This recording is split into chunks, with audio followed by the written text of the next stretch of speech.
there with the flowers. So also thanks for this beautiful image. I will make you hosts. Thank you. Just a second. Okay, I think that since we have also more participants, I will say a few things again to introduce our speaker, our wonderful speaker and dear friend. Carmen Holotescu is Dean of the Ion Slavici University of Timisoara and Director of the Center for Open Education and Blockchain in Romania. If I say something wrong, you can always, say something. So this is really a big opportunity for us to listen to all this new stuff that you're preparing on open education and blockchain. I will say that you have a PhD on new technologies and open education. Carmen has participated in many European projects and has a rich experience in designing and implementing learning and collaborative platforms based on open pedagogy. Carmen has also written over 100 articles and chapter books related to e-learning, blended learning, social media, open educational resources, massive open online courses, and blockchain, mentioning more than 1,500 citations. Compliments. And she's also an online certified instructor of the University of Maryland, University College of United States, facilitating for 12 years online courses at this university. So I'm really impressed, but I know what you do, and I think that now you have impressed all the others as well. So I leave the floor to you. Okay. Yeah, we are all impressed, and we look forward for this presentation. Carmen, you are host right now, so immediately below your presentation we'll find the arrows that can guide you. Perfect. So the stage is yours, and we are listening to you. Thank you very much, Maria and Antonio, for the introduction, for your support, for the invitation. I'm glad to be here in this multiplier event. I could listen to your presentations, to the impressive activities that you had in this project, and the important and useful results. I will try to introduce you a little, or to give you more information about the links between open education and blockchain. During the last years, we could listen each day about blockchain, but mainly about the applications in financial domains, but there are a lot of very useful applications in education, and each of us, you'll see, we will use this technology in all the processes of teaching and learning, in management, and in the administrative part of education. Here on the first slide, I put some flowers from a nice park of Timișoara, which is called my city, which is called the town of flowers. Maria visited us 4 years ago. She was a keynote speaker in one of our conferences. So what I would like to talk with you today, a few things about what means blockchain, about use cases in education, about the important policies and projects at European level, and also to present a few projects in my country, and then to give you new links to explore, to learn and practice about blockchain in education. The technology blockchain appeared in 2008 and 2009. It's a technology which was coined, implemented, built by the still unknown Satoshi Nakamoto, mainly we can see this blockchain as a very safe storage, a very safe database. The same data, the same blocks, because the information is stored in blocks. All these blocks, which are linked, are stored on many nodes, on many computers all over the world. All of these nodes stores the same information, which cannot be deleted, cannot be modified. So the information is permanent, and also a new block is added at the end of all the blocks only if all the nodes agree with this, are in concert with this new block. This is mainly this technology, so a very safe database. I put on my presentation a lot of links, so those of you who want to see, to explore more, are kindly invited to go on these links. And I'm sure that during the implementation of your project, you could hear many things about blockchain from Alexander from UK, who is a very active member of a very important blockchain project in Europe. It is called the Polychain, and other projects from Open University. So the main, the most known platform, blockchain platform, is of course Bitcoin. Then it's Ethereum. It was built, it was implemented in 2015 by a very young man, Vitalik Buterin, who is now 27 years old.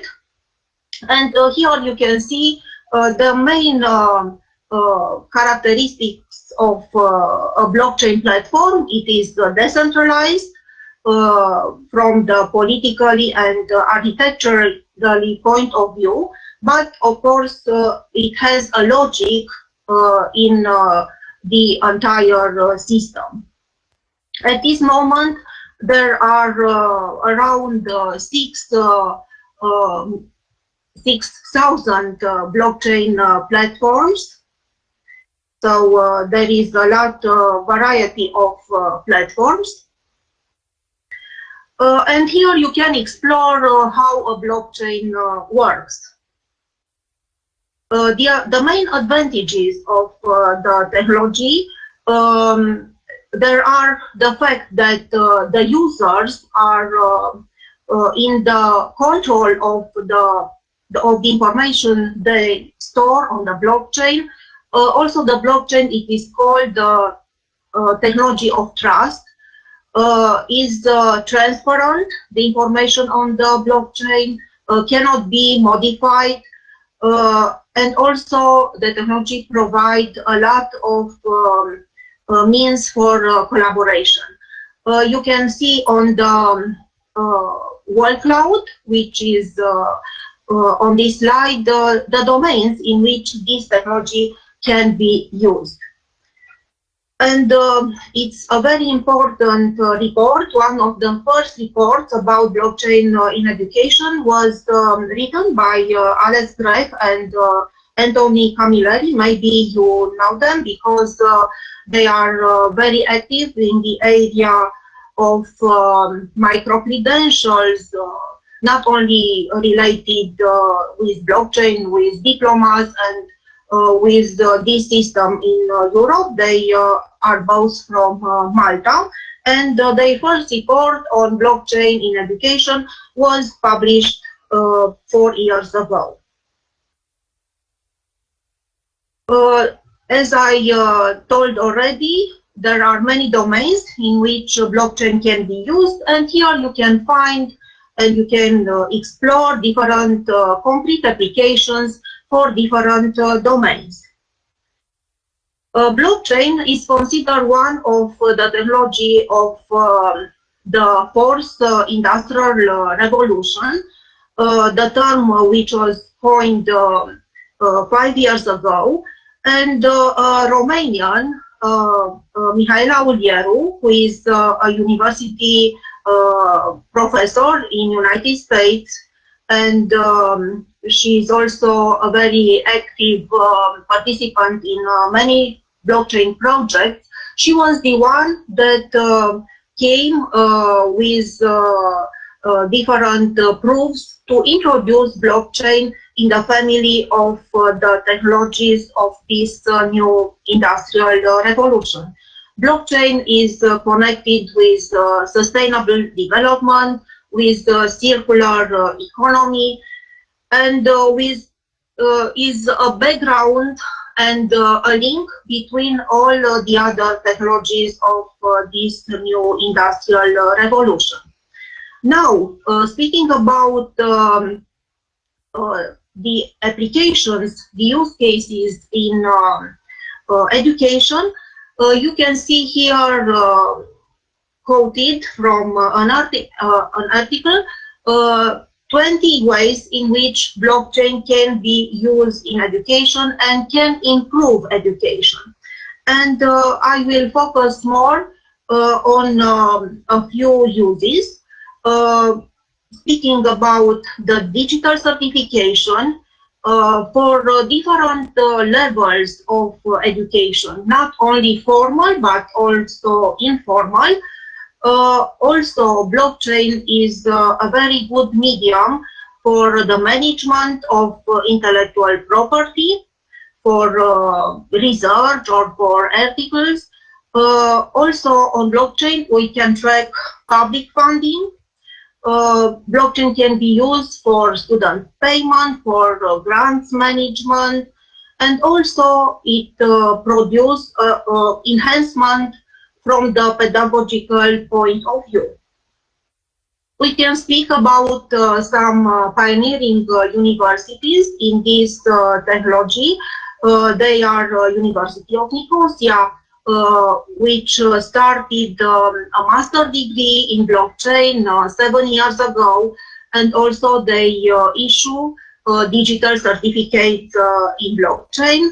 My older son is graduated this program 1 year ago. Open University from UK, they have a lot of projects in this area, and Massachusetts Institute of Technology, which implemented 5 years ago an open source solution for digital certificates. It is called blockchain, and then this product was used and in many universities all over the world. Also, we can speak at this moment about a lot of projects, but also functional decentralized universities and learning communities. What means this? This means that the blockchain is used to record the activities of the members of the learning community.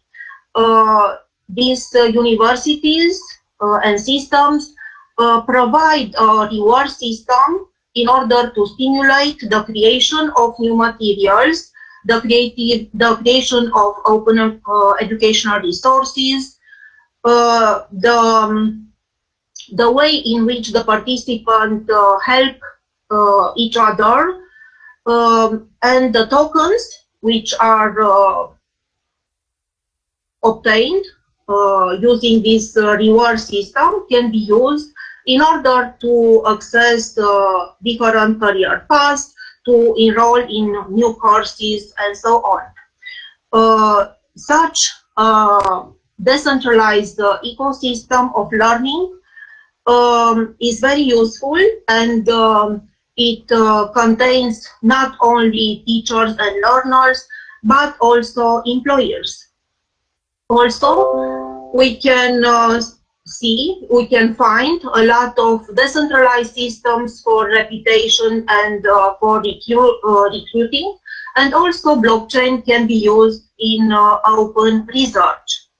I would add that at this moment I work for a project in which a blockchain infrastructure is added to a system for research, to a European network of research, in which open data for research are stored on blockchain. Also different certificates for intellectual property, for articles and research projects are issued, and also different data for the traceability of the activities of the research institutions are stored on the blockchain. And European Commission came with a lot of policies and initiatives in order to support the blockchain integration in education at different levels in Europe. And I will mention here the main pillars for blockchain in European Union, in which blockchain technology is considered to be strategic.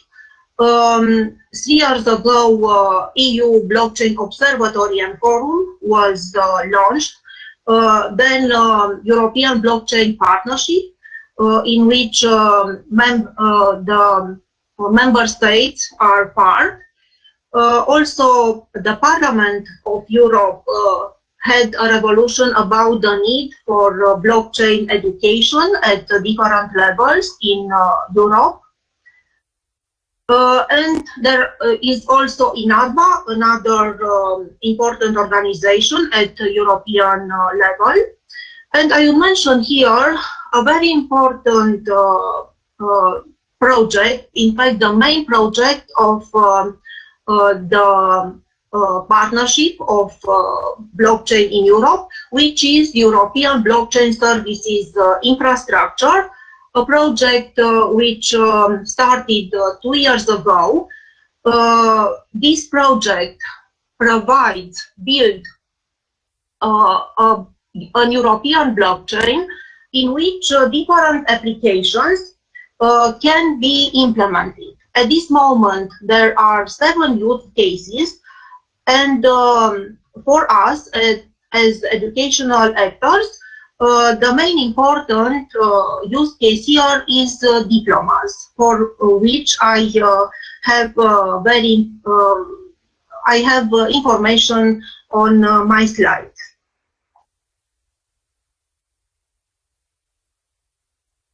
Here I quoted the resolution of the European Parliament. And also, those of you who want to explore more, you can find very interesting reports of the observatory. The strategy and the project of the partnership come to support the envision for the future of education in Europe, in which we have a lot of projects and strategies which are related to add new values to diplomas at different levels. We want to align the offer to the demand, to have flexible models for education, and flexible models for collaboration. And speaking about the digital strategy of education in Europe, there are a few important factors here which are related to blockchain. You see the data strategy and the digital credentials strategy.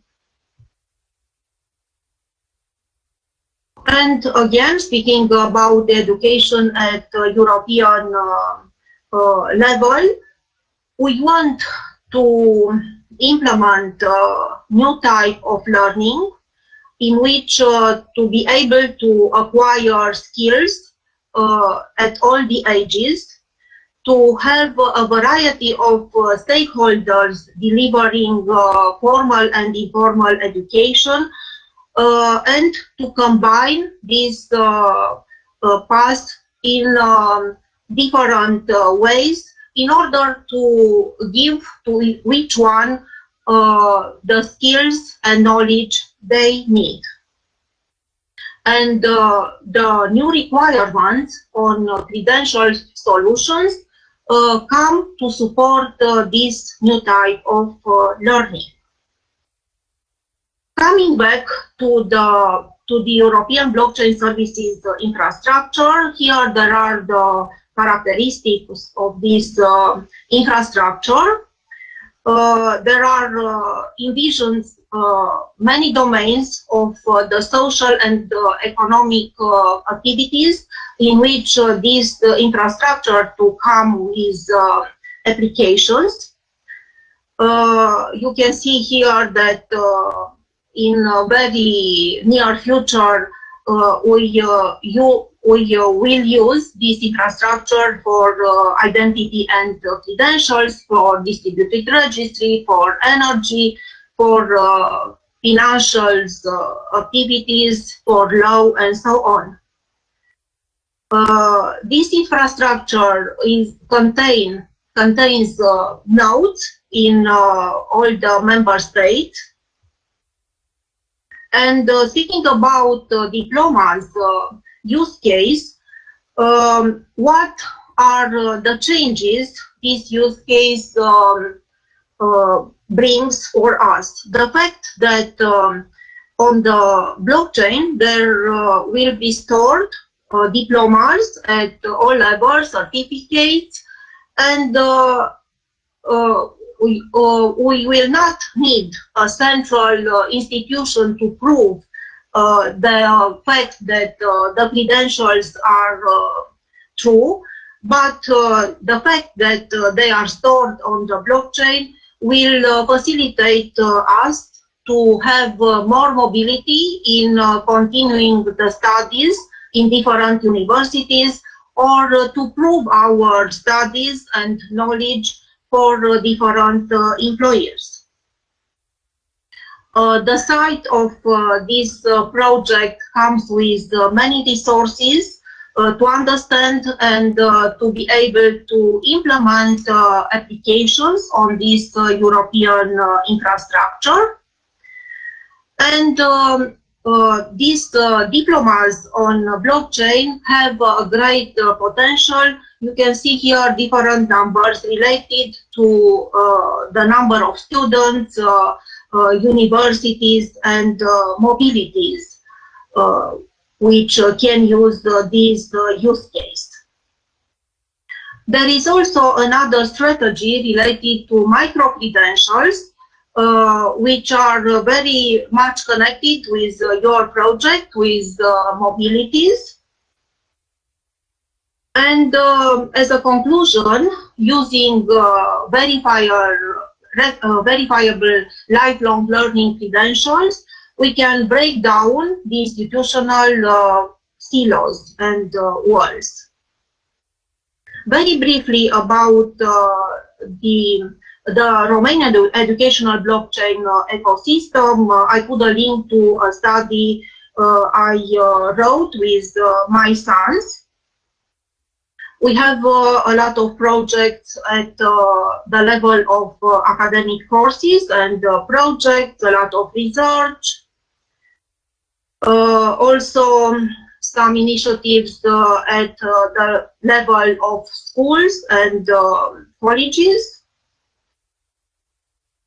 And right now, a project which is very important is a project that I conceived. It was approved by the European Commission, and in this project, which is called Connecting Romania through Blockchain, we will implement a system for issuing university diplomas and micro-credentials in Romania, also to to have this system for cross-borders use cases.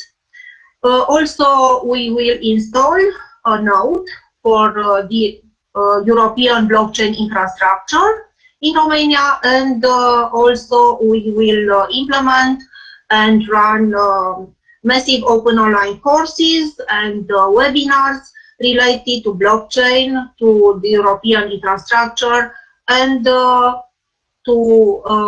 show how these blockchain applications can be built, can be implemented.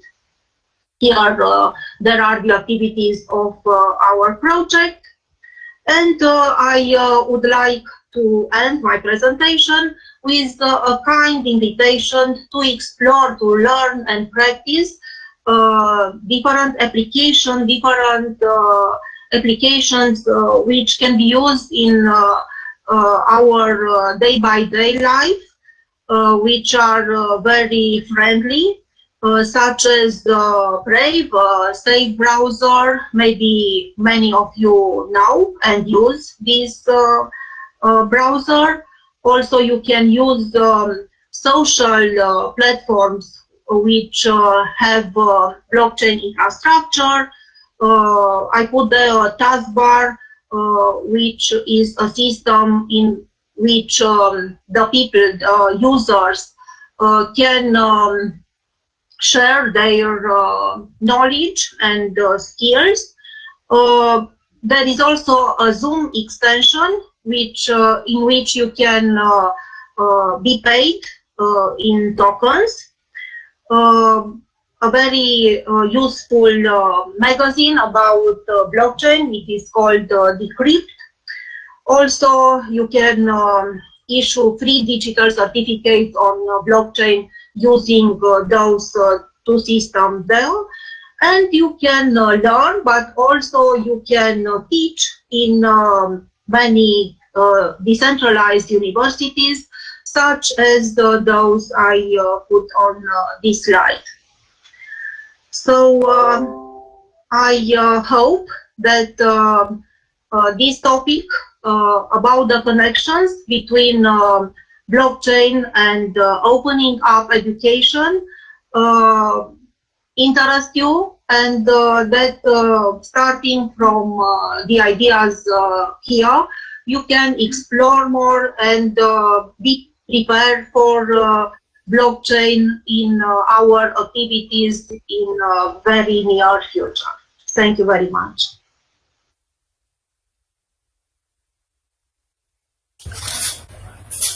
Thanks, Carmen, for this interesting presentation.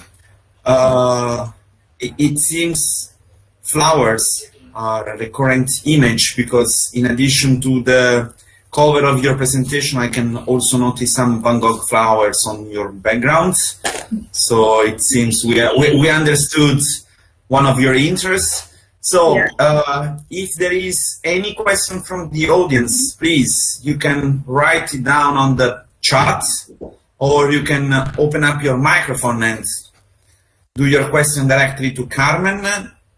Thank you, Carmen, for your inspiring speech. It was extremely useful. You have provided us with so many links, resources for this interesting topic. Actually, we have, myself and Maria have written a paper on blockchain and education. We can send it to you. I have a question. Maybe you have explored this issue much more than ourselves. Currently, there is the Bitcoin, Ethereum, and all of these digital coins that are based on blockchain. And we know that they need a lot of processing power and eventually a lot of energy. So I imagine that if everyone in the world is using a blockchain and to certify everything, how much energy and processing power will be needed to do all these validations of all these credentials every moment? So have you considered this problem, let's say? Yes, indeed. There are a lot of consensus algorithms. Some of them use a lot of energy. Such a variant is the proof of work. You speak about proof of work, which is still used by Bitcoin, but Ethereum started to use proof of stake. So there are many variants of such algorithms, and only a part of them use a lot of energy, and day by day new blockchain platforms come and have consensus algorithms which are green from the point of view of energy.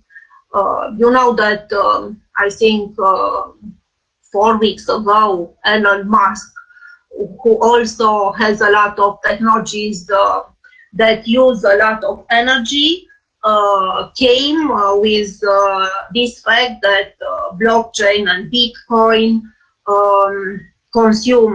consumes a lot of energy, and you know that the price of Bitcoin got a very low level. So as in many domains of our life, also blockchain brings new solutions which are green from the point of view of energy. Okay, thank you. And another question. You saw us that the University of Nicosia at Cyprus use blockchain to certify the diplomas. In Romania, does any university consider to use also blockchain to certify the diplomas? You said the name of university, my university, or your university or any other Romanian university? Yes, of course. So I was the first one 4 years ago who delivered a course about blockchain in Romania. I was a pioneer in this area, and also 3 years ago I built a system issuing digital certificates for my university, for different other institutions, or for conferences and so on. And on a slide I showed some initiatives at pre-university level. And last year, for all the pupils in Bucharest, and there were thousands, with the 10th grade for the national exams, together with my younger son, who is a PhD student in blockchain, we issued certificates on blockchain for these pupils. And we have in the national strategy for education to have university diplomas and micro-credentials on blockchain. And in this project, which is implemented now, we will build this system, which will become, at the national level, will be used in 1 or 2 years. Okay, very nice. Congratulations. You are at the forefront of research on this area. Yes, yes. In a way, I hope we are. Yes. Thank you. Many congratulations, Carmen. It was wonderful presentation, very informative. Since Panagiotis is now preparing for another presentation about language placement tests, I also wanted to ask you if you know any organization or country that is pioneer in issuing digital language diplomas. So using, Maria, using this European infrastructure on blockchain, you can issue badges, open badges on blockchain for mobilities, for the knowledge and skills acquired in your language courses or mini courses and so on. So this European infrastructure is not is not implemented also only for university diplomas, but also for certification at different levels of education, formal and informal. And which is important is the fact that they are recognized not only at national level, but also in the European area and also worldwide. Mm-hmm. I'm a member of a group of practice of World Bank related to blockchain in education. And this is a very important topic to issue credentials on blockchain, but not to build another silos for these credentials, but they to become recognized in all the world. So very easy to have the proof on your mobile phone and to prove to a university or to a employer that you have also already the studies in order to continue your studies and or to go to a company to work for them. We are looking forward to this step, let's say. It's yes, it sounds really challenging and interesting. Thank you so much for your reply and for all the information provided. Thank you. And, thank you, Carmen. We have a think tank in this project I told you about, and I already put your name, and I hope to have the connection also with your colleagues in order to test this possibility to use in different countries these micro credentials and or digital credentials on blockchain. So we'll be in touch also in the Thank you. Official invitations. Thank you. Thank you for all. Thank you very much, Carmen. Thank you. Thanks again, Carmen. Thank you very much. So we will go back to our OpenLang network projects. As anticipated before, we will keep on discussing and presenting the intellectual outputs which were produced. So we are moving to the intellectual output number 3, online 24 EU language placement tests. It will be Panagiotis again. Okay, you are there. Even if you are not perfectly fine, it's the last effort we are asking, and then okay. So I will make you hosts. Okay. Please. Okay. Thank you very much, Antonio. So this is the intellectual output 3, online 24 EU language placement test. It was one of the most, I think, challenging, time-consuming output, but we really enjoyed the process, and we finally developed an online database with 24 European language placement tests. I'll try to give you an overview of the research we did in order to identify and select the 24 language placement tests. Well, the overall aim of the output is the identification and selection of open 24 European language placement tests.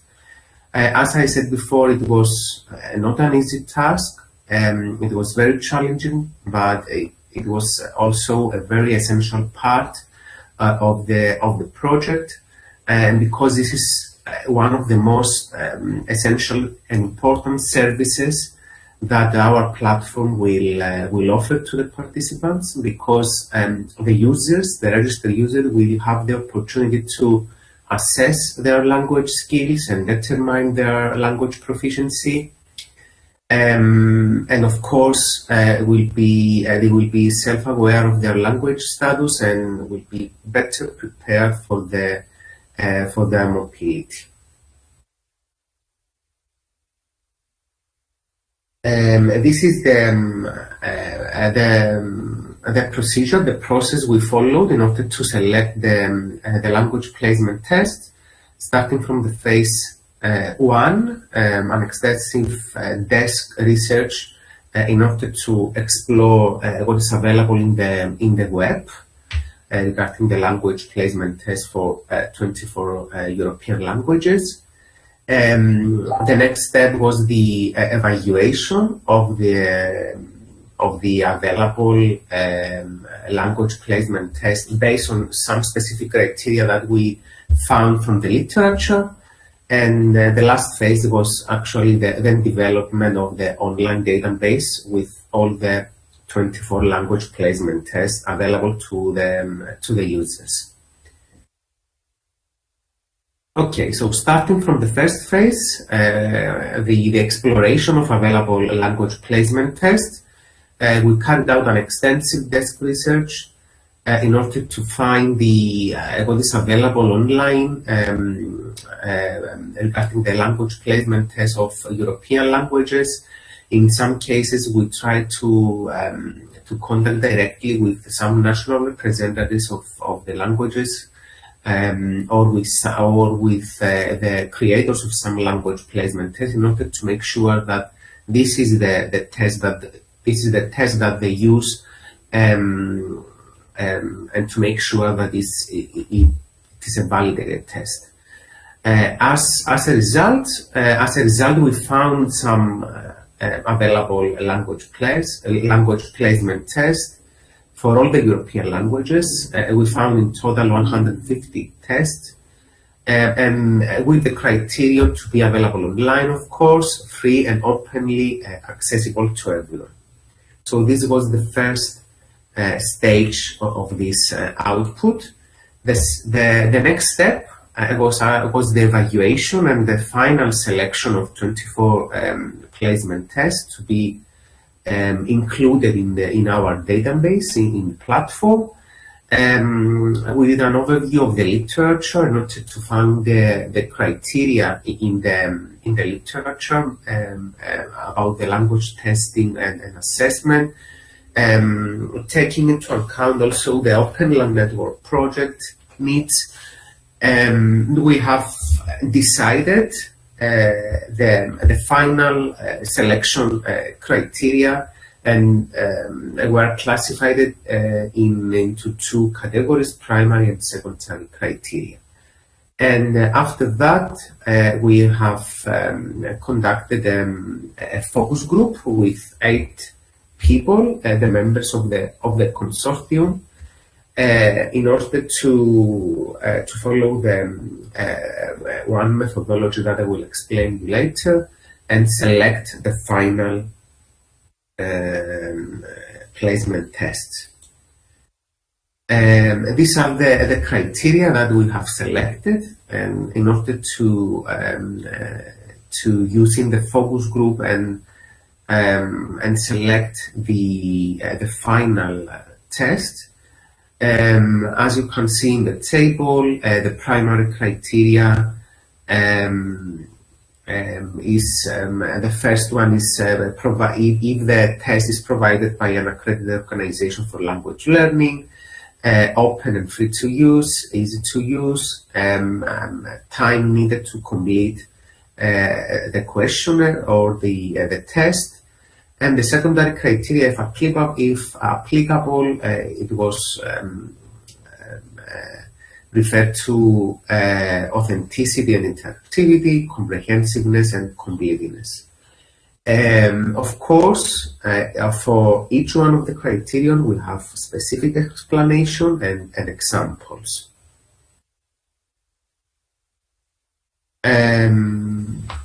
I don't know what's happening here, probably because you uploaded in a PDF, Antonio. Okay.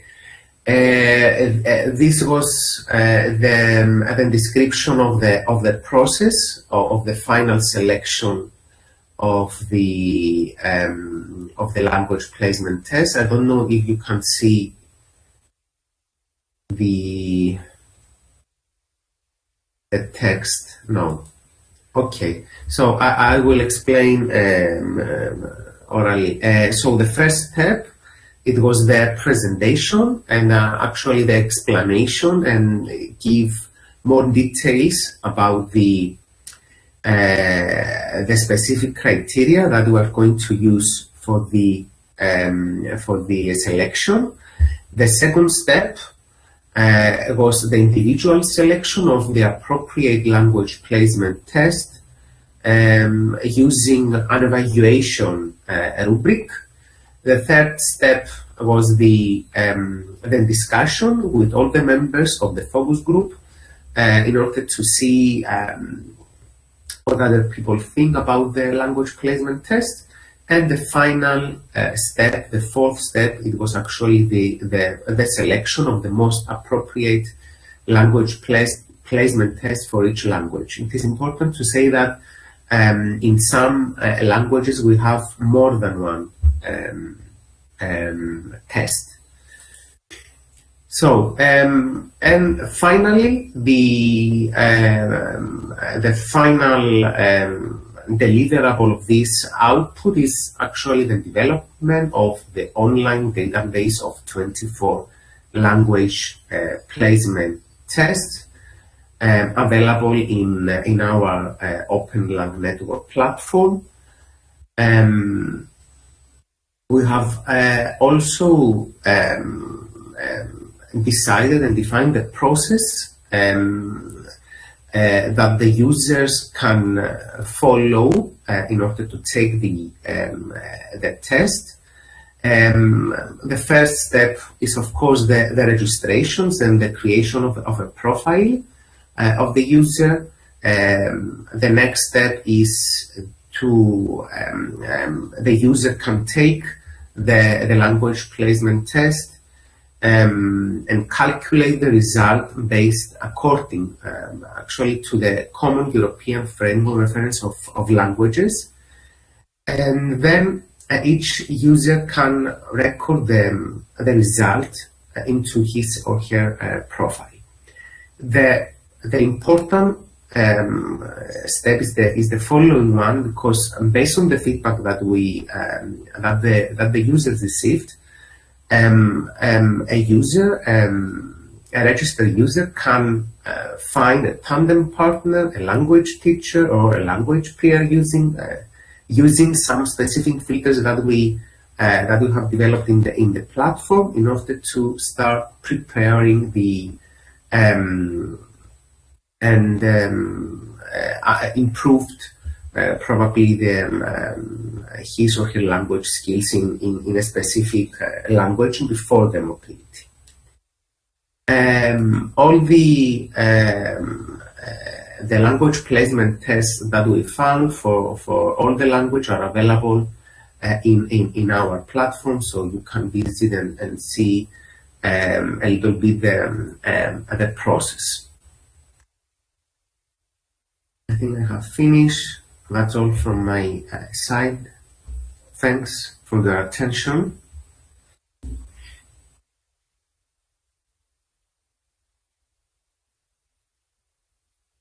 Do you have any questions or comments?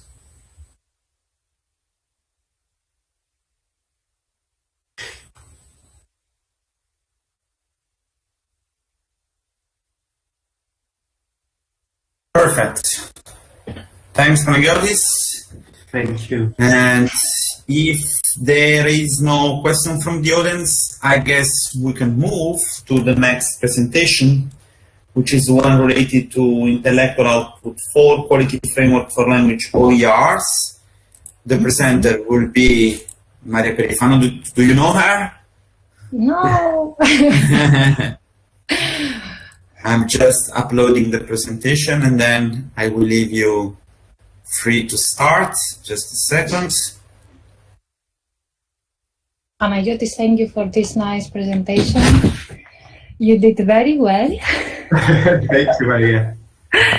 Okay. So this should be the right presentation, and yes. I will make you host. Again, I will discuss about frameworks, many theoretical things, but they're very important when we design, let's say, environments, and we work with open educational resources. Hello again. My name is Maria Perifano, and I'm a senior researcher at the SMILE Lab of the University of Macedonia. So in this intellectual output, in this research work, we try to describe, in fact, and we saw how complex and challenging is the quality assurance of open educational resources. And we try to see and identify the available options that educators and institutions have in order to evaluate the digital resources that they want to use, reuse, create, or share. So I will do an introduction, and then I will present the research that we did in order to design the OpenLang quality framework and tool for language OERs.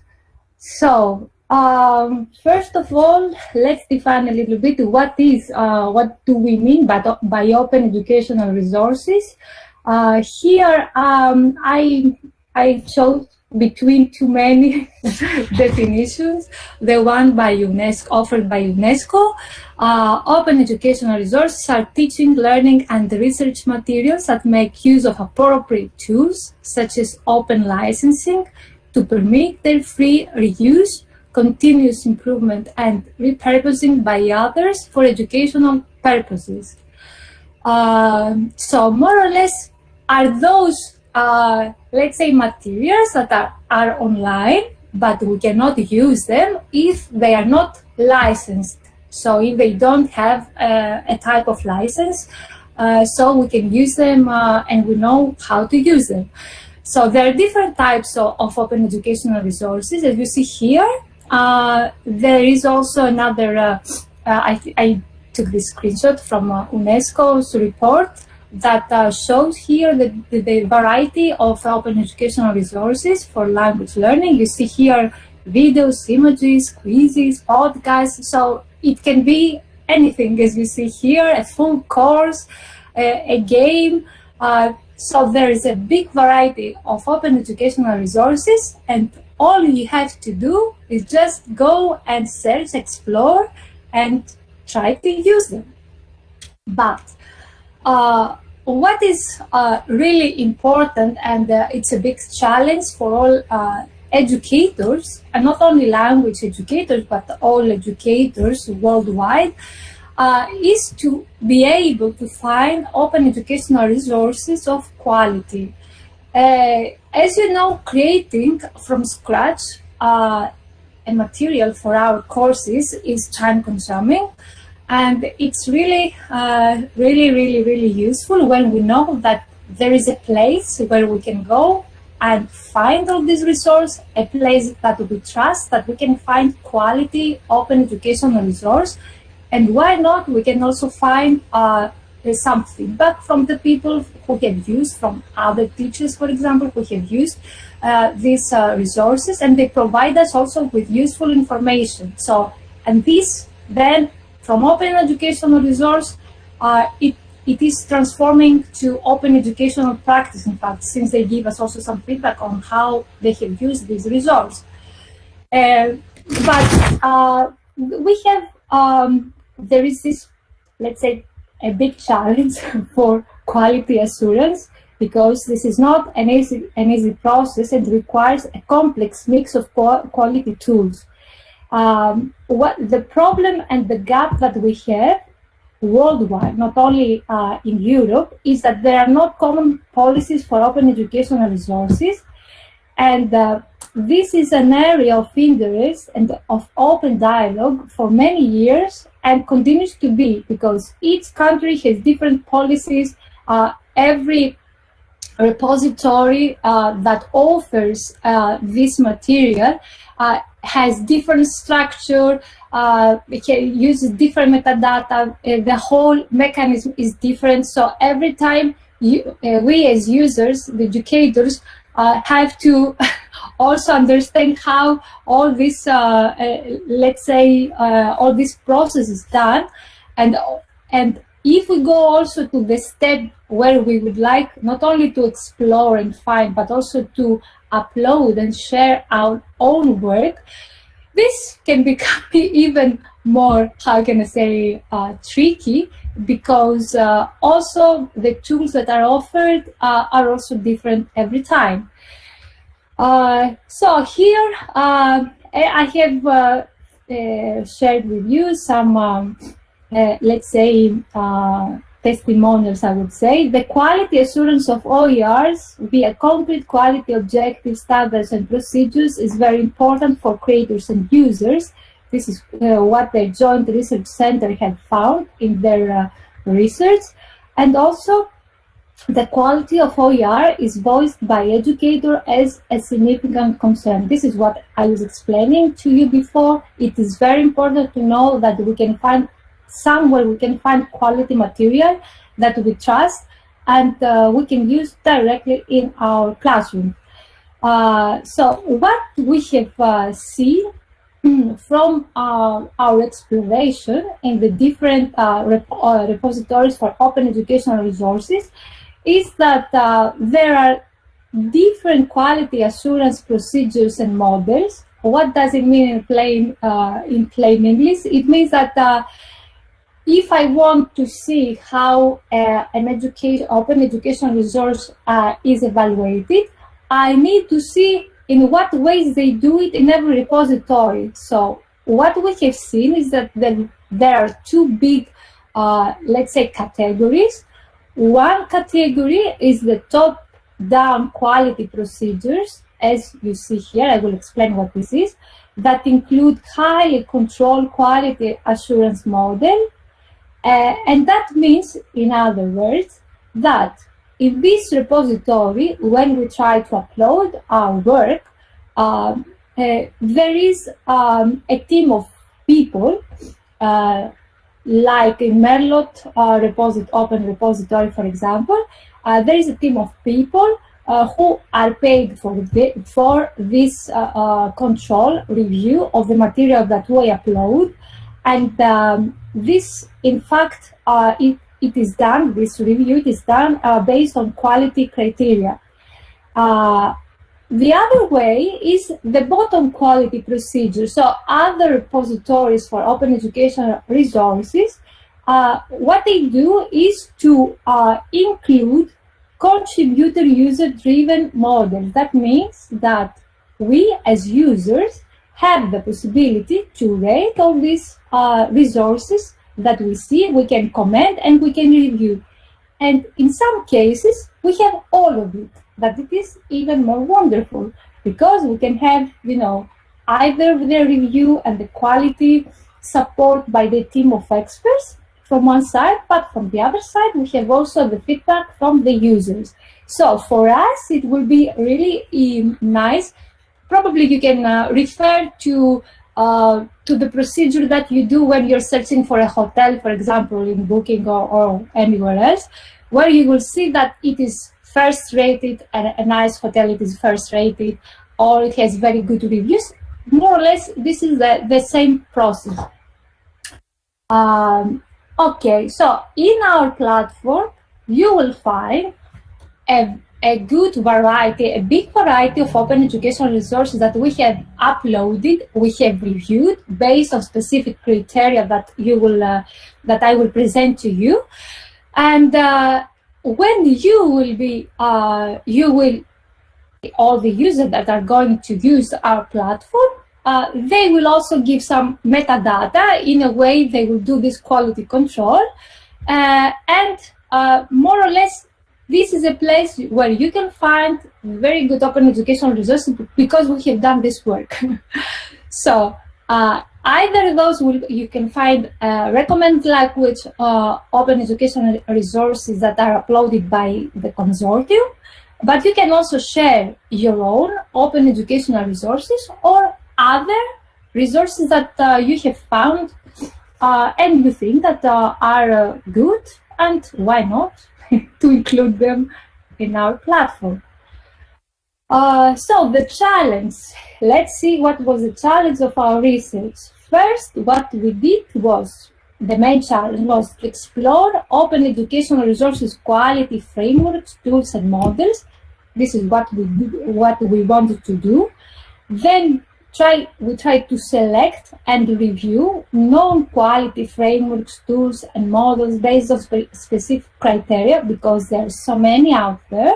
So we try to identify those that are well known and are also adapted by very known repositories for open educational resources.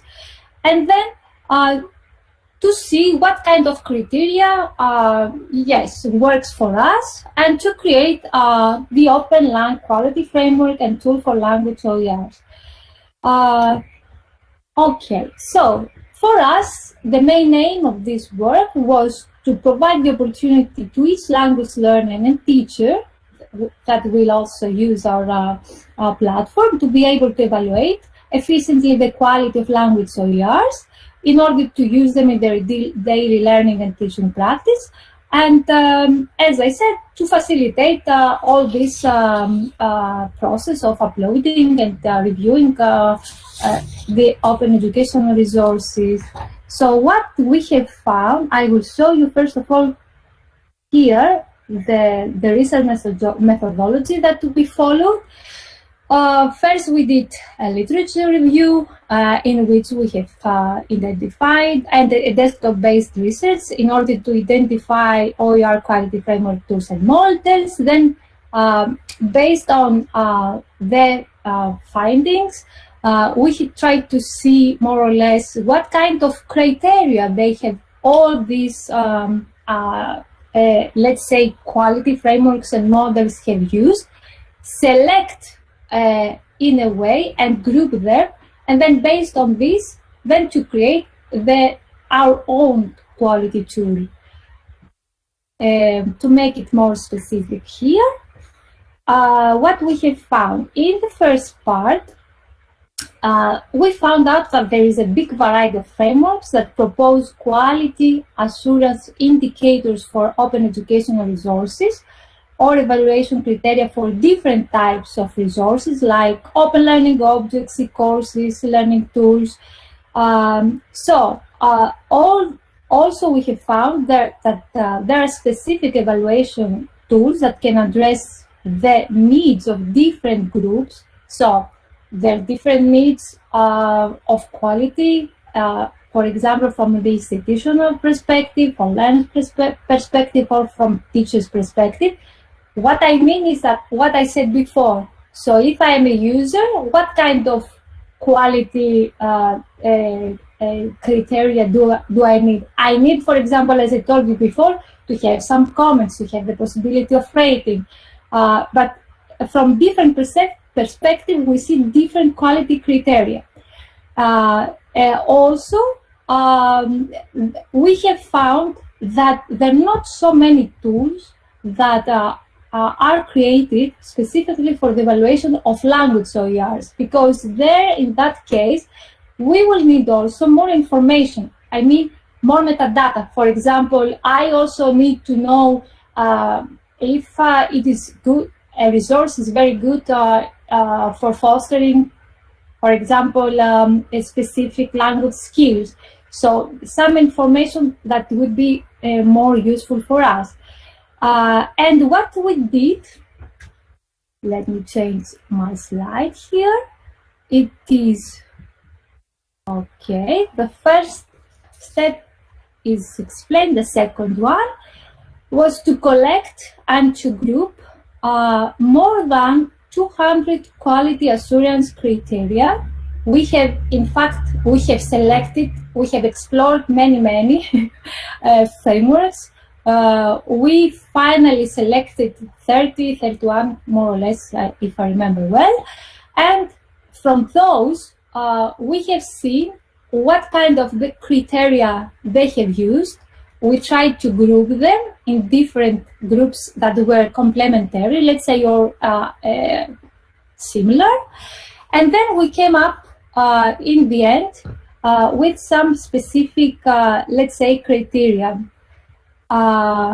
Okay, first of all, as you see here, the number one is the institution, organization, and reputation. So when we saw, for example, that a model was adopted by a very good university or a very, very, let's say, well-promised open repository of open educational resources, we said, okay, like Merlot, for example, if this quality framework is adopted by this one, it means that its quality is very good.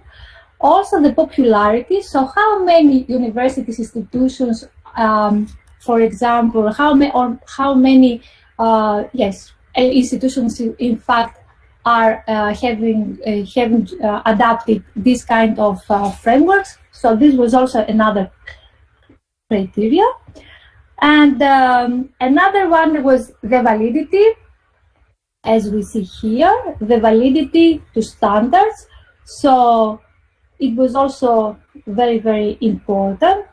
And so the validity, it means, for example, when we can see a process that is clearly defined and articulated, this is something that it is really important. So in some cases, in literature review, for example, we have seen that those were tested in real classrooms.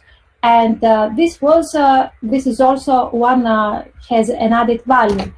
The clear description of quality assessment criteria for or dimensions was also one of our criteria. The easiness to use was also really important for us, because some of those were really complicated, but others are very user friendly. And since we want not to, let's say, to lose our time, we want something good and fast. So this was also one of our criteria. And also one other criteria was the language learning subject oriented. So we tried also to find those that will used specifically in the context of language learning. So based on all these criteria, we designed the OpenLang quality framework for language OERs that was inspired by several frameworks. So we have seen more or less what other frameworks have offered, and we have done a selection, and from all these 200 different criteria that I referred to them before, we came up to a quality framework for language or open educational resources, which consists of 6 different dimensions: content, pedagogy, design, usability, openness, and technology. So here you can see it also in a diagram. So you can see here the different dimensions, and then for each dimension there are some, let's say, there is an analysis. So for example, now it's not very, I don't know how well you can see, but the content dimension, for example, has different kind of questions. So like, for example, as it says here, what kind of content is this? Is it adaptive? Is it flexible? Is it open? It is credible? There are some descriptors, let's say, for each dimension. And then I continue with the pedagogy. So what kind of pedagogy, let's say, do we have any information about the pedagogy, the pedagogical orientation behind this resource that it is offered? So if it is, for example, a course, what type of course is this? It is just a lecture, it is interactive, it is based on collaborative learning. So we also wanted to see if there are any information related to this dimension. Another dimension is the design. So how is the design? Is this environment very, as we see here, with nice aesthetics, with a proper organization and structure, the format, is it interactive, can we see multimedia or other tools in this environment, in this open educational resource, because as I said, it is really important for us to have a good resource that can provide us all these kind of good levels of characteristics. So another dimension is the usability. So how easy for me to use this resource? Can I interact with this resource? Can I, if it is a course, can I navigate? If it is a book, can I understand the structure? Okay. And then the openness. How open is this? Is it really open? Is it free for me to access or not? Can I share it? Can I recommend it? So I want also to see, can I interact in this one? So can I have a discussion with other practitioners, for example, about this resource? What type of technology? So does it give us this, provide us this kind of information? So this is also one dimension that we need to explore. Also, for example, things that are connected to technologies, also the security, the privacy issues, and other things that we need to have in mind. Of course, what we are going to do is not that we are, every time we need to explore all of this. This is mostly for research reasons. But we have also created this tool in order to, if we want to really evaluate step by step one open educational resource based on these 6 different dimensions. We have also created a tool for that. But what you will do when you are going, for example, to upload your own resources in our platform, you will get a list of metadata that you will need to just to write, because we would like to give the possibility to the users to have the profile, let's say, a useful profile of the resource. So some keywords, the language proficiency levels, probably language skills. Some of those are not obligatory, but for example, it is very important to give information about the Creative Commons licenses, so we know what kind of licenses that we can find and track easily, those that are totally for free. Anyway, so one of the things that we have done is this, and more or less, let's conclude this presentation saying the things that we have found from this research is that quality assurance of open education resources, as you saw, it is not an easy process and requires a complex mix of quality tools. Unfortunately, we don't have common OER policies worldwide, so that means that we need to, to make a bigger effort every time that we want to explore and navigate and review repositories of open educational resources.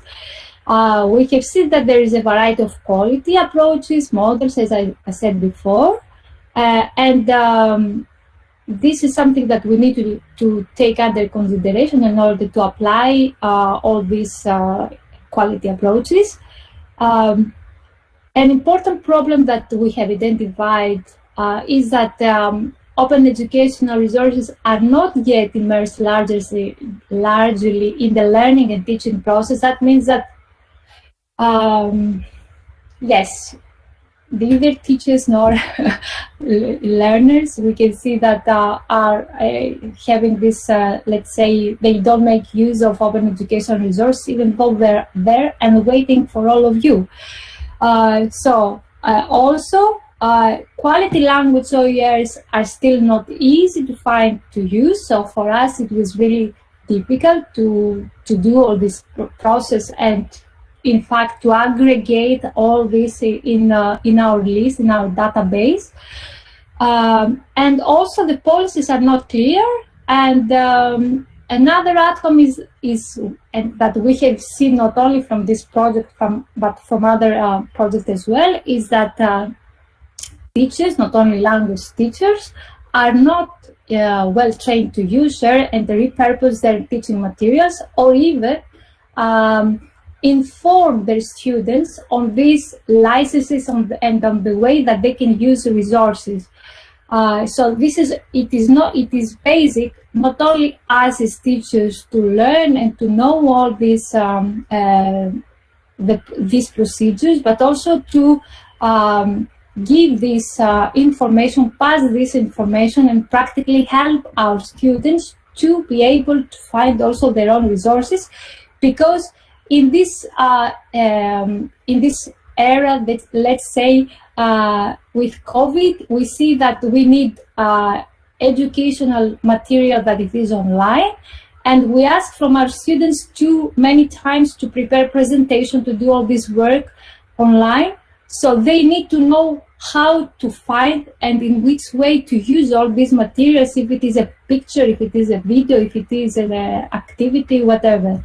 So this is for all of us a big need. So this is what we are going to do with our MOOC, and we hope that we have many teachers that will be qualified after that, and will know how to use and to pass their knowledge also to their students or to their colleagues. I think I have finished. Thank you very much. If you have any questions, please.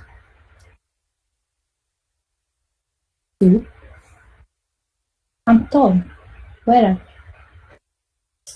Yeah, it takes some seconds to switch on the camera and I'm teasing you. and open up the microphone. So again, if there is any question from the audience,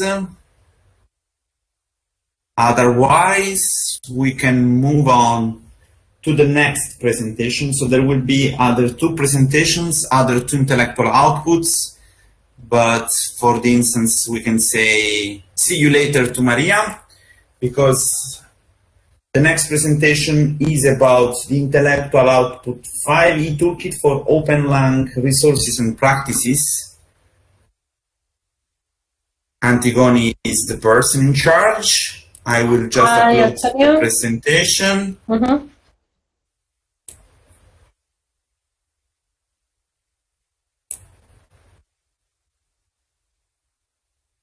Is it the right one? I think so.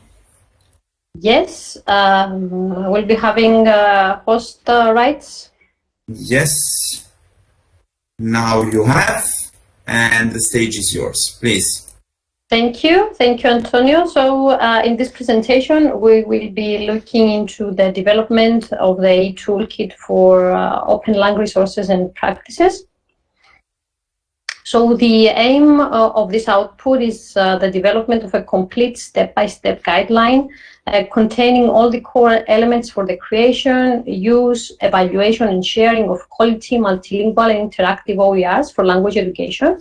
And the contribution of this output is that it provides a step-by-step e-toolkit for the creation, share, and use of for OERs for language learning and teaching that does not currently exist.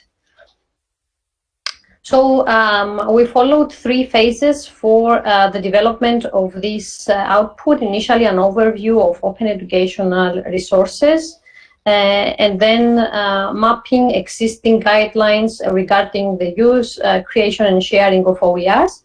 And finally, the development of the e-toolkit for language teachers and trainers.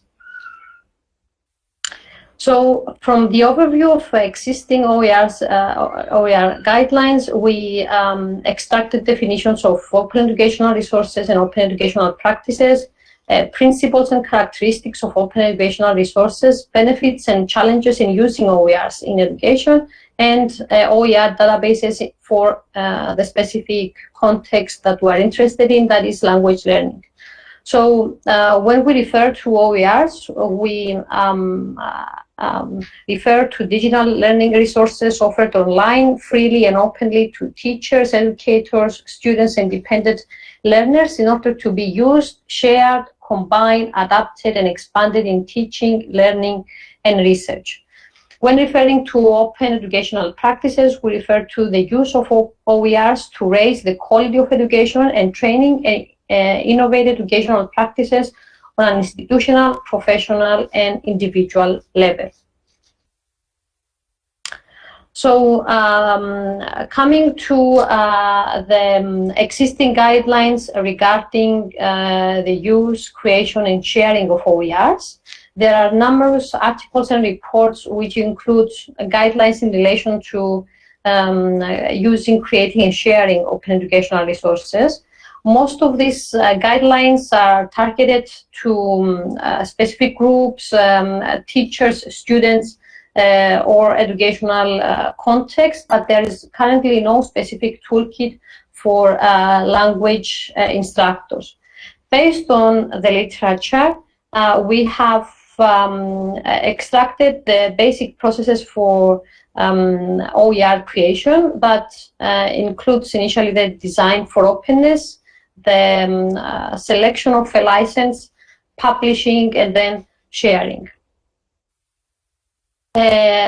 Here we can see one of the most common frameworks for the creation of an OER, that is the TIPS framework by Kawachi, which the rationale behind the specific framework is to offer suggestions to teacher practitioners as creators and authors of their own OER. So this framework provides guidelines regarding to teaching and learning processes, information and material content, presentation, product and format, and system, technical infrastructure, and technology. So moving on to the development of the OpenLang e-toolkit for language teachers and trainers, we based our toolkit on the findings of the previous review on OERs, as well as on a quality framework for language open educational resources that was described by Dr. Perifanu in the previous presentation. And we developed a step-by-step guide for the creation, share, and use of open educational resources for language material. This e-toolkit has a concrete structure, and it combines theory and practice. So it provides useful material for authoring, for the creation of OERs and language OER databases, specific examples of OERs, useful tips for creating, sharing language open educational resources, examples of good open educational practices specifically for language education, and self-evaluation assessment at the end of each section. Now, here is an overview of the content of the toolkit, starting with an introduction, followed by an overview of the literature, how to find an OER, how to use, create, and share an OER, and then considerations regarding copyright and open licensing. And of course, some references related to the work included in the toolkit. Now, some key aspects that teachers should consider when creating an open educational resource is who is the audience, whether the OER that is needed already exists, and of course some design challenges. Starting with the audience, the considerations that need to be considered are the level of the language, the nationality, the age of the students, and the gender as well. With regard to existing or making modifications to existing OERs, what changes need to be made, what formatting needs to be considered, what existing databases of language OERs inform us. And with regard to design challenges, the content, the size, and of course the needs of the specific group of students. Coming now to to sharing an OER with others, there are several options here that can be considered, either an institutional repository, an open repository, or social networks that can provide an open channel for making our OER visible. An important aspect that needs to be taken into consideration when creating and sharing an open educational resource is copyright and open licensing. So the creator needs to consider whether this work needs to be attributed and how. The attribution entails a link to the original work, information about the author, and specifying the original work's license. If there is possibility for reproducing the original work, or if the work is commercial or non-commercial, and if this work can be altered or remixed without explicit permission from the creator, thus limiting its redistribution to identical copies. The e-toolkit will be used and evaluated by the language teachers and trainers who will participate in the OpenLang MOOC, which will be organized soon, and participants will have the opportunity to review the toolkit and provide their feedback. Here is an infographic that provides in a nutshell the content of the toolkit for language teachers and trainers, highlighting its major content, that is finding, evaluating, using, creating, and sharing an open educational resource. That is all from our side. If there are any questions, we will be happy to answer them.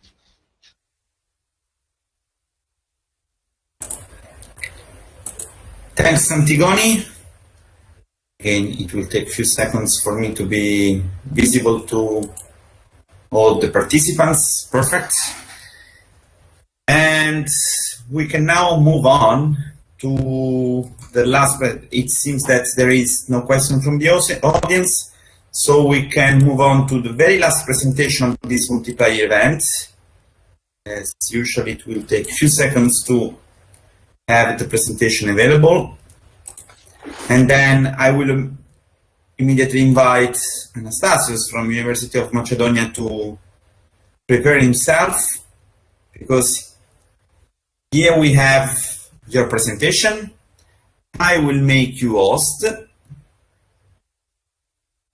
and the stage is yours, please. Okay, thank you, Antonio. So this is the last output in our project that will integrate all work that we have done previously, such as the e-toolkit that Antigone just have described. So, which button should I push to move on, Antonio?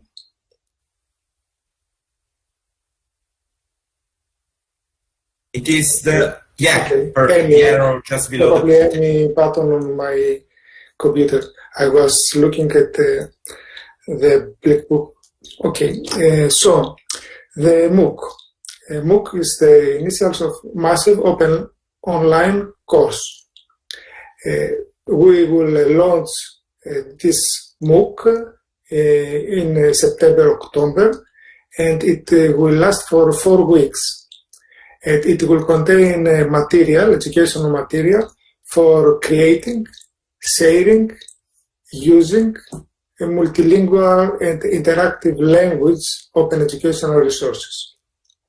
So this MOOC is more suitable for language teachers and anyone that is involved in the language teaching community. even for people that want to learn a new language. So the MOOC will offer services to the participants, and it will be hosted by the platform of the project. Alexander has written the link for the platform in the chat, so you can see the link to the platform in the chat. So the MOOC will contain the e-toolkit that is educational material for people who want to learn how to find, use, share open educational resources specific to languages. And we have also populated the platform with hundreds of language ORs already. And as I told you before, the scheduling will be for 4 weeks, and each week we will provide material for each specific competency of using language ORs. There will be also available tutors asynchronously to help anyone who has problems with the platform or needs something to learn more about, for example, how to assign Creative Commons licenses to an open educational resource that he or she is developing and wants to share it with the rest of the community. We will also provide an open educational practices ebook. So this is something different from open educational resources. The open educational practices mainly refers to teaching scenarios, activities, how to use the ORs in the actual teaching practice. Finally, we will provide certifications to all participants who will complete most of the tasks. Already Alexander told you in the beginning of our webinar that there will be badges for those who will provide some open educational resources. But also we will provide certifications for those who will complete the course, the MOOC, the Massive Open Online course. So the two main areas in the platform are the recommended language OR. Here we have already uploaded hundreds of language ORs that we have found, and we will continue uploading more ORs, language ORs. And there is also another area, suggest and share language OR, that will be shared by people outside of the consortium, by all those people that will watch and participate in the MOOC. So this is the announcement of the coming MOOC. So please register in order to get notifications about the exact beginning day of the MOOC and all relevant material. So again, this link has been provided in the chat by Alexander. You can find the link, register yourself, and you will be notified about anything that is happening. Again, this is the link. It is written, as I told you, in the chat. And also you can participate in our survey about the language needs of mobilers in the Erasmus activities, and also about the language placement tests that was described by Panagiotis. So you can say your views about all these things. So we are waiting for you at the end of September, October, to participate in our MOOC. And here are some links on Facebook, on Twitter. You can follow and keep updated on our activities. So thank you from myself also. Antonio, now it's and Maria, it is your... One more thing to add. Thank you very much, Anastasios. One thing that we will also do is that we will organize a webinar by the end of the MOOC. And in this webinar, we will more or less share our experience of the Massive OpenLang course. And we will also, present practices that were also very interesting. And more or less, we will also invite people who have contributed in the MOOC to present their work. So keep in mind that it will be really nice because apart from the things that you will learn as far as open educational resources is concerned, you will have also the possibility to network with other colleagues, and why not also collaborate on creating something together, because we will try also to create groups during the Massive OpenLang course, and in this way you will be able also to collaborate with other colleagues around the world. So why not? This is why we do all this nice, let's say, project, not only to work and learn, but to learn together and to work together. And this is one of the beautiful aspects of the project. So please come and join us. Thank you very much. Antonio, I'm passing the word to you. Okay, thanks, Maria. So we have presented all the intellectual outputs. First of all, again, before just closing and this multiplier event, I would like to summarize up some of the inputs which were discussed during this multiplier event.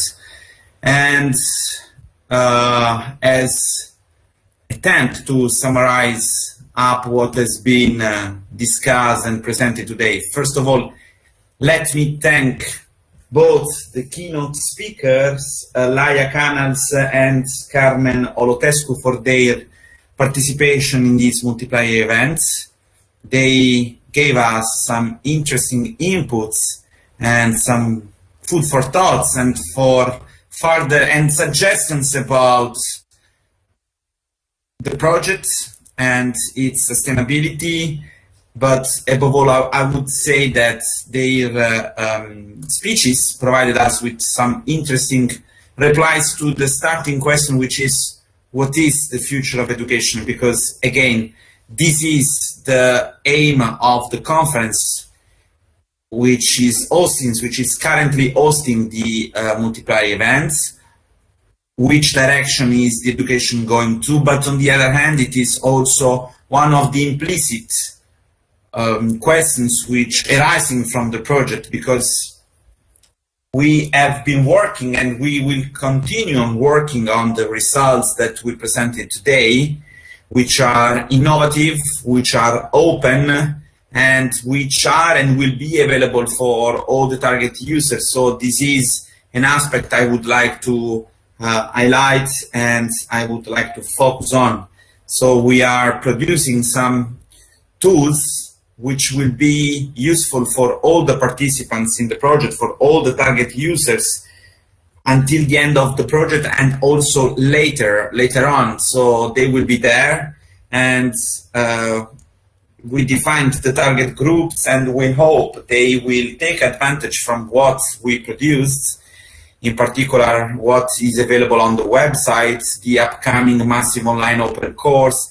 There are several opportunities for teachers to share good practice, to refresh their knowledge, and to get prepared with the challenges that education will have in the upcoming years, because sometimes it is something which is emerging in a lot of projects. Sometimes we are speaking with teachers who are less skilled than their students, in particular in the management of online tools, in the management of digital education and so on. So this project can be useful for the teachers and can be extremely useful for the students too, in order to develop and increase their language knowledge and skills, in order to get prepared to the challenges that they will have in the future. Because what we already knew and what we learned in the last year and a half is that cooperation, exchange is fundamental. All of us, we have been forced to stay at home, to not to have any opportunity to travel, to go around and so on. It seems that the situation is getting better, and we should be prepared to the moment in which everything will be open again. So this word "open," which is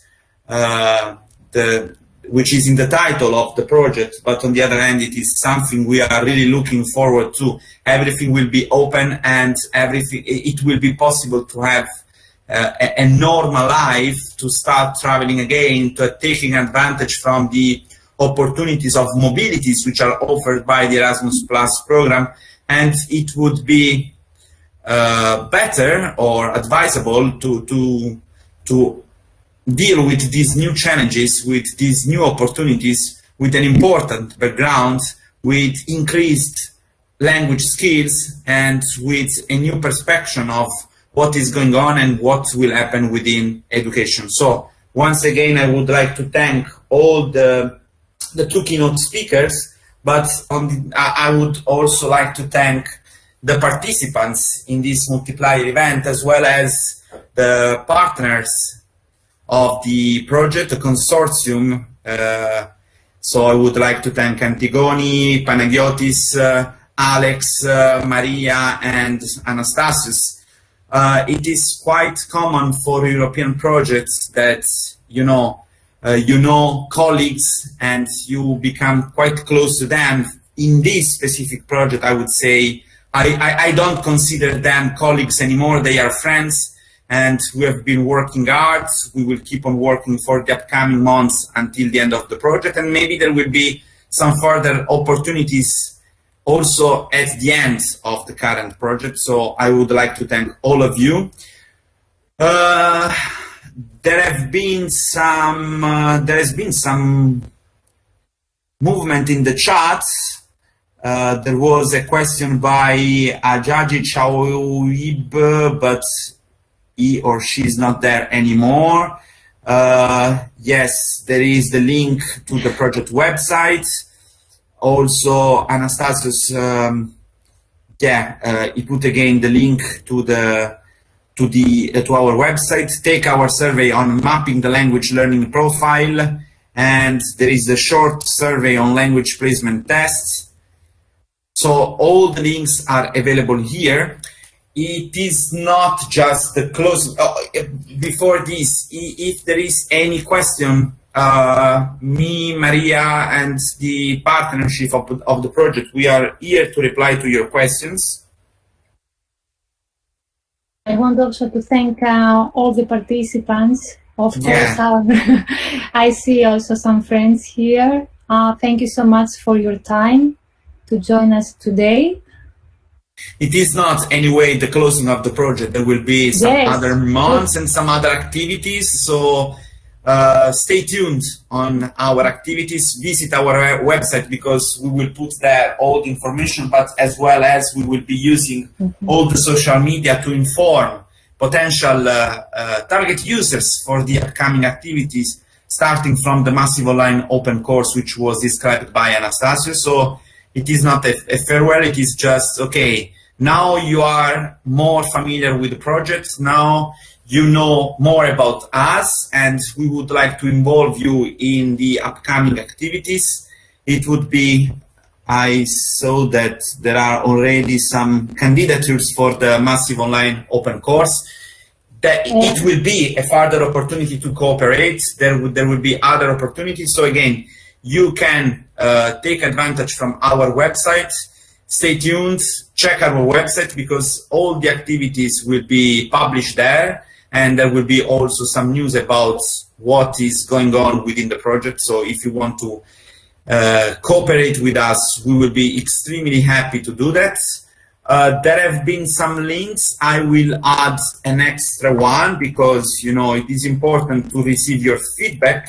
And this is a survey for the evaluation of this multiplier event. And also one other thing to say, if someone is interested to become associate partner. Absolutely. Yes, we will be happy to have you in our team. Why not? And just think that for these more or less 3 years, we're working on preparing all these material platforms. We have done all this research, and now we will have this month, let's say until the end, more or less half a year, to see what it works, what it doesn't work. But we have prepared everything for all of you. So we will be happy to come and join us and see if you find them helpful, interesting, and yes, if the initial aim was achieved. So thank you very much, everyone, for joining us. Yes. It happens for the European project, but also for other activities. There is a kind of first stage preparation, research, and again, it was just me, Maria, Anastasios, and the partnership of the project. Now that we have something which is tangible, which is there, which has been produced by us, your participation, your involvement is fundamental for us and for the project as well. So it's your turn now. We have been working a lot to produce those intellectual outputs, which have been produced mainly for you, for the teachers, for the students, for volunteers, for all the people who want to take advantage from them. So we will involve you as much as we can, and we will also wait for your feedback, for your suggestions, and for your availability to get involved in the project-related activities. And something more, Antonio, yes, we will have this work. It is there, it is open to all of you, and by the end of the project, this will continue to be online. So it doesn't mean that by the end of the project you will not be able to access all this. This will be open for you even after. So this is why we try to make it, good, and to see that it works very well. So when this will finish, when our project will finish, this will be a service for you to use in your daily learning and teaching practice. So this is the whole idea. It is not that we did something and then it will not be used. That is our aim.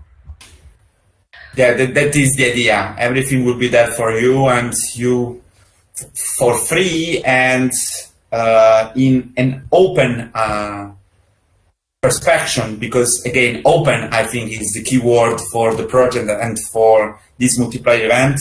Everything will be there for you, open, accessible, and we are doing our best to make also it user-friendly and accessible for everybody. So thanks again to all of the participants, to all the speakers. And as I said before, it is not just the closing of the project. So see you soon. Enjoy the summer break for those who will have some summer break. And again, stay tuned on our website. And I hope to see you all again for the upcoming activities of the project. See you after holidays. After holidays, yes. Bye, ciao. Bye, ciao. Grazie mille, Antonio. Prego. Ciao. Bye.